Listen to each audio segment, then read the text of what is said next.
सभी को राकेश मेहरा का नमस्कार। राकेश मेहरा जी के क्लासेस की तरफ से मैं आप सभी स्टूडेंट का हार्दिक स्वागत करता हूं। दोस्तों, अब पेपर ऐसे बनेगा, इसके पार्ट 4 में आपका स्वागत है। इसके तहत मैं आपको ये बताने का प्रयास करता हूं कि अब नए पैटर्न के आधार पर क्वेश्चन किस तरीके से बनेंगे। इस संबंध में आपको थ्योरी भी बताता हूं, लेकिन थ्योरी एक संक्षिप्त रूप में होती है। इसको यदि आपको पूरी जानकारी के साथ चाहिए तो हमारा एक और सीरीज के रूप में आपके सामने एक सिस्टम पेश किया जाता है। उसका नाम है जीके बूस्टर डोज। आप उसको भी फॉलो कर सकते हो। उसमें अच्छे तरीके से इन चीजों को समझाया जाता है।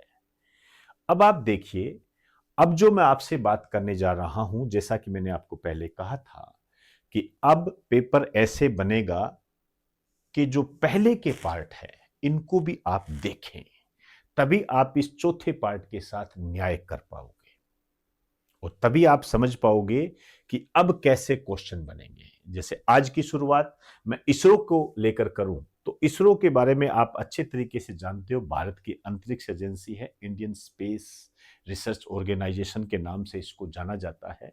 एक ऐसी इकाई है, ऐसी कनेक्टिव यूनिट है, ऐसी संयोजी इकाई है जो भारत के अंतरिक्ष कार्यक्रमों को एक जगह पर जोड़ने का प्रयास करती है। स्थापना की यदि हम बात करें तो 15 अगस्त 1969 को इसकी स्थापना हुई थी। बेंगलुरु इसका हेड ऑफिस है और इसका जो मोटो है यह आपके दिमाग में रच बस जाना चाहिए। ध्यान रखना, वर्तमान में इसी तरीके के क्वेश्चन आ रहे हैं। इसका मैं आपको प्रूफ दे सकता हूं कि हमारा जो रक्षा अनुसंधान है, डीआरडीओ, जो रक्षा के क्षेत्र में काम करता है, उसका जो मोटो है ये आरएस 2021 में पूछा जा चुका है। ये आपका होमवर्क है, पता करो कि उसका मोटो क्या है। इसी तरीके से इसके समांतर यदि हम देखें स्पेस के संबंध में तो इसरो आती है। इसरो का मोटो आपको पता होना चाहिए, space technology in the service of women kind. आज जो मैं आपसे बात करने जा रहा हूं कि जो कि बेहतरीन क्वेश्चन के रूप में आपके सामने आएगा, वो है इसके अध्यक्ष पर बनने वाले क्वेश्चंस। इसके लिए मैं आपको यह भी बताऊंगा कि ये क्यों बनेंगे। मेरी बात को अंडरलाइन करें। मैं आपको यह बताऊंगा कि ये क्वेश्चन क्यों बनेगा, अध्यक्ष पर क्वेश्चन बनने के चांस क्यों है। यहां मैं आपको यह नहीं बताने जा रहा कि इसरो के पहले अध्यक्ष का नाम बताइए, वर्तमान अध्यक्ष का नाम बताइए। वो कॉमन क्वेश्चन है। मैं उन क्वेश्चंस की बात करूंगा जो मेरिट तय करते हैं। अंडरलाइन करें, मेरिट तय करते हैं। इसरो का अध्यक्ष आपको पता है, पहला दूसरा बता दोगे आप, लेकिन यहां आपको पढ़ाई करने के तरीके में बदलाव करना पड़ेगा। तो यहां मैं आपको बता दूं कि इसरो के जो भी अध्यक्ष हुए हैं उनकी लिस्ट आपको तैयार होनी चाहिए। हो सकती है, कोई बड़ी बात नहीं है, ज्यादा नहीं है। जैसे मैं कहूं, डॉक्टर विक्रम साराभाई पहले थे, दूसरे हैं professor M G K Menon, तीसरे हैं सतीश धवन, चौथे हैं उडुपी रामचंद्र राव, पांचवें हैं डॉक्टर के कस्तूरी रंगन, छठे हैं जी माधवन नायर, सातवें हैं के राधाकृष्णन, आठवें हैं शैलेश नायक जो कार्यवाहक रहे, doctor A S Kiran Kumar 9वें नंबर के हैं, 10वें नंबर पर आए थे डॉक्टर के सिवन, 11वें नंबर पर एस सोमनाथ और 12वें नंबर पर है वी नारायण जो वर्तमान अध्यक्ष है। आपको ये लिस्ट याद रखनी है। 12 बार यदि आप इसको सावधानी के साथ, सजगता के साथ, कंसंट्रेट होकर पढ़ लोगे, मैं आपको विश्वास दिलाता हूं रटने की कोई जरूरत नहीं पड़ेगी, आपके याद भी हो जाएगा। और जब एग्जाम में इससे संबंधित जो बेहतरीन क्वेश्चन आएगा न्यू पैटर्न पर, उसे आप करने की क्षमता अपने अंदर महसूस करोगे। चाहे आपको मैं कह दूं कि 12 के नाम बताओ, वो आपके चाहे याद ना हो तो भी आप उस क्वेश्चन को कर लोगे, क्योंकि ऑप्शंस आपके सामने होंगे। अब मैं आपको ये बताने जा रहा हूं कि ये क्वेश्चंस क्यों बनेंगे, अध्यक्ष पर क्वेश्चन क्यों बनेंगे। एक तो वी नारायण वर्तमान अध्यक्ष है, आप जानते हो इनकी नियुक्ति 2025 में हुई थी, तो 2025 में करंट में चर्चा में रहे। डॉक्टर के सिवन भारत का रॉकेटमैन, रेलवे में क्वेश्चन आया था ये। इसके अलावा डॉक्टर के कस्तूरी रंगन, इनका अप्रैल 2025 में निधन हो गया था। ये पद्म विभूषण से सम्मानित थे। इस कारण से ये 2025 में चर्चा में रहे करंट के अंदर।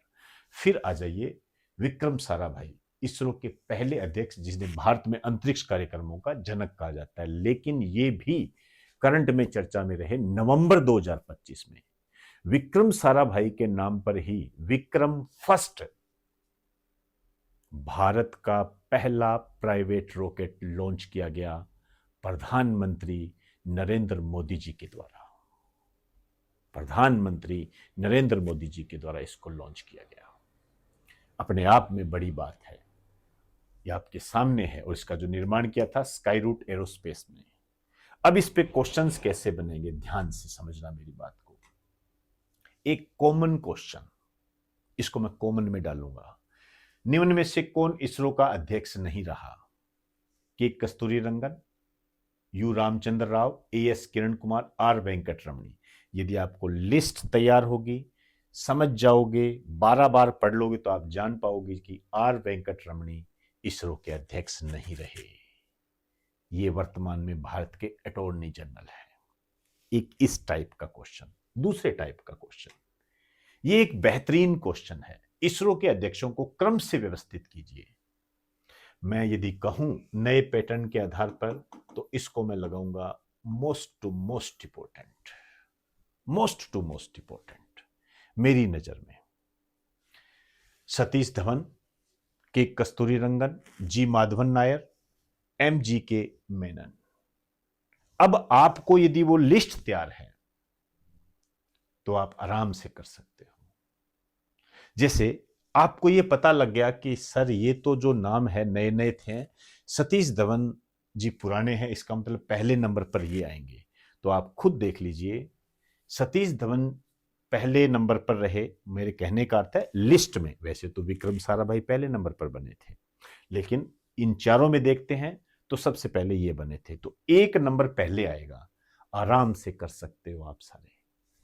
यहां पर 2 है, यहां पर 3 है, इसका मतलब ये तो नहीं हो सकते। अब 2 बच गए।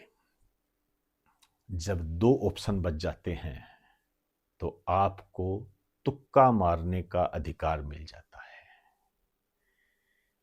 वापस रिपीट कर दूं, यदि आप किसी क्वेश्चन में 2 ऑप्शन काट लेते हो तो आपको उस क्वेश्चन के संबंध में तुक्का मारने का अधिकार मिल जाता है। अब सोच के देखिए, आपके एग्जाम में यदि ऐसे 10 क्वेश्चन आ जाए जिनमें आपको ये क्लियर हो कि 2 तो हो ही नहीं सकते, इन दोनों में से ही एक है, तो आप उन 10 क्वेश्चंस को कर दीजिए।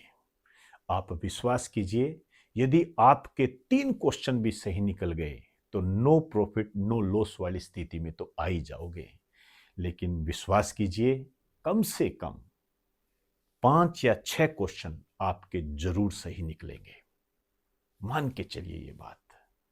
तो ये जो स्ट्रेटेजी होती है, ये आपके एग्जाम को क्लियर करवाती है। इसे रणनीति बोलते हैं। वर्तमान में इसी के इस्तेमाल से जो स्टूडेंट है वो सफल बनता जा रहा है। और जो बहुत ज्यादा पढ़ते हैं, बिना रणनीति के पढ़ते हैं, जो भी आ गया वो दे दो, इस सिद्धांत पर जो चलते हैं, उन्हें इतना ज्यादा पढ़ने के बाद भी असफलता का मुंह देखना पड़ता है। उसका रीजन यही है।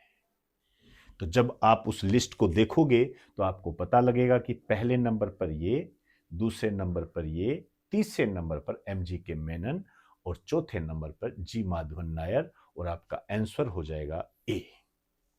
तो दोस्तों, इसी संबंध में मैंने आपसे बात की है। अब पेपर ऐसे बनेगा पार्ट 4 के तहत। यहां मैं आपको एक जानकारी और देना चाहूंगा कि अब एक और नई सीरीज में प्रारंभ करने जा रहा हूं, जिनका संबंध कथन और कारण वाले क्वेश्चन से होगा।